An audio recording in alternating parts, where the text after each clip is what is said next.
Welcome, welcome, welcome to Make Fathers Great Again. I'm your host, Justin Austin. Thank you for tuning in. Another beautiful day in Florida. All praise be to Yahweh. Getting it in, getting this work in on time. Was just speaking to one of the receivers at Winn-Dixie where I delivered some of my product. And as I was talking to him, a lady walked by and she asked me about my socks. Don't know if you guys can see it. Boom. Make America Great Again socks. They were a gift. I got actually a lot of Trump socks recently. When he got out of office, I get a bunch of socks. But we started talking about how you got the stickers at the pump and that says with Joe Biden's face pointing and saying, I did that. And we got into a political conversation. He was like, I like Trump policy-wise with some of the stuff he said. And I said to myself, yeah, some of the stuff he said was of course, over the top. But what I also said was we live in a snowflake society with the opposite of hard workers. A lot of them, especially the younger generation. A guy like Trump is not fit to be president over sheep. He's fit to be president over lions. Let me repeat. Joe Biden is the president for the sheeps of America, aka Democrats and liberals. Donald Trump is the president of lions, of independents and Republicans. And that's just what it is. Facts are facts. Forget your feelings. So with that being said, I went on to say that America's in ruins. I wrote a paper when I was 19 years old. And my my Western Humanities class, East-West Synthesis. And when I wrote the paper, I wrote it as the downfall of America. And it was due to the fact that America is filled with a lack of love, a lot of lust, and very little faith. And it's more persistent today. Miles Monroe says character is what protects. Well, what's the character of a country? Its values. A civilization, a society is put together based off of its values, the value system.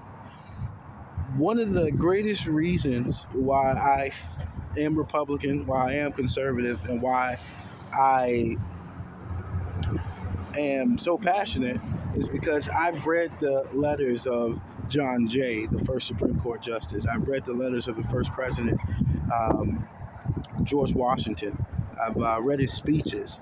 I've read his letters to Thomas Jefferson. I've read Thomas Jefferson's letters, Benjamin Franklin's letter, Alexander Hamilton. I've read the Federalist Papers. I've read the Constitution. I've read the Declaration of Independence. I've read the Emancipation Proclamation. I have studied philosophy. And when I say study, since I was 19 years old, I've been interested in philosophy. I've read at least 2 to 3 philosophy books every year since I was 19 years old, at least. So people like to think, well, Justin, you're 34 just like me. I haven't read all those things. I haven't done all those things. How can I take your opinion for it? You don't have to. But I know the life that I live. I love books more than movies, but I love books more. I love books more than I love anything else. If you ask me what could I do on a great day is a great book and a cup of coffee, maybe some tea, depending on the day. But let me not digress. What I'm speaking about is the fact that when you read the Federalist Papers, when you read the letters of the Founding Fathers, you will see what they say. We have created a framework, a constitutional framework for the country.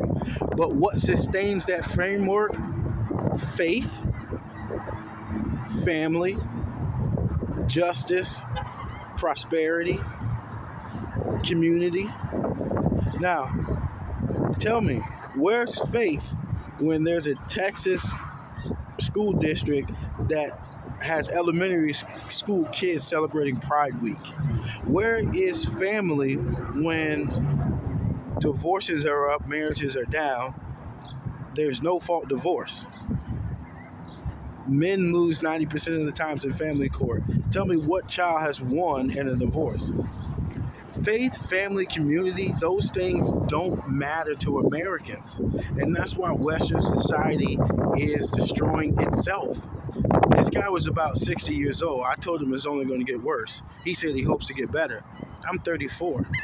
I'll tell you, it won't get better. You won't find more faith. They won't stop having no-fault divorces. They've made gay marriage legal. They gave women all these rights. And feminism, which is destructive mentality, modern women mentality, all these things. Men with no order, lack of faith, the world would not get better. It will only get worse. But there is a few that can be saved, will be saved. Politically, spiritually. Come on to the other side, brothers. Come on to the other side. Conservative Republicans who believe that faith, family, justice, community, and righteousness is what we need to persist and to continue. There will become a time where you will have to pick a side. You cannot stand on the fence anymore. You can't stand in the gray area, which doesn't exist, between family and feminism, between conservative and progressive. Stop standing on the fence. Pick a side. Pick Yahweh's side. Righteousness. Make fathers great again, or the world will kill itself. This is facts.